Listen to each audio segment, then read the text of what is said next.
حضرت عمر رضی اللہ تعالیٰ عنہ مسجد سے باہر نکلے اور ان کا دربان بھی ان کے ساتھ تھا۔ ابھی وہ دونوں باہر نکلے ہی تھے کہ راستے میں انہیں ایک عورت ملی۔ حضرت عمر رضی اللہ تعالیٰ عنہ نے اس کو سلام کیا تو اس نے سلام کا جواب دیا اور بولی، ذرا ٹھہرو عمر، مجھے تم سے کچھ بات کہنی ہے۔ حضرت عمر رضی اللہ تعالیٰ عنہ بولے، کہو کیا کہنا ہے؟ تو وہ کہنے لگی، اے عمر، مجھے وہ زمانہ اچھی طرح یاد ہے جب تم عمیر کہلایا کرتے تھے اور آکاش کے بازاروں میں لڑکوں سے کشتی لڑا کرتے تھے۔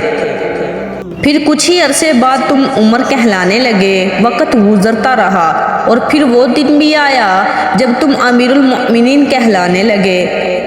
سو تمہیں چاہیے اپنی رعایت کے معاملے میں اللہ کا تقوی اختیار کرو اور جان لو کہ جو موت سے ڈرا وہ ناکامی سے اور پچھتاوے سے ڈرا۔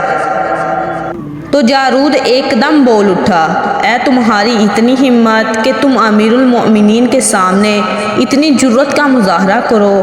تو حضرت عمر رضی اللہ تعالیٰ عنہ کہنے لگے، اسے کچھ مت کہو جارود، کیا تم اسے نہیں جانتے؟ یہ خولہ بنت حکیم ہے جس کی بات اللہ تعالیٰ نے آسمانوں کی بلندیوں سے سنی تھی۔ تو خدا کی قسم عمر کے لیے اس کی بات سننا اور بھی لازم ہے۔